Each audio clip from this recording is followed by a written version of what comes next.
حضور اکرم صلی اللہ علیہ وآلہ وسلم نے فرمایا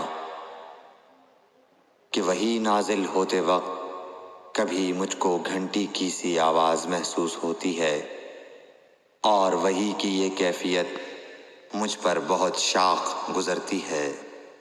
جب یہ کیفیت ختم ہوتی ہے تو میرے دل و دماغ پر اس فرشتے کے ذریعے نازل شدہ وحی محفوظ ہو جاتی ہے، اور کسی وقت ایسا ہوتا ہے کہ فرشتہ بشکل انسان میرے پاس آتا ہے اور مجھ سے کلام کرتا ہے، بس میں اس کا کہا ہوا یاد رکھ لیتا ہوں۔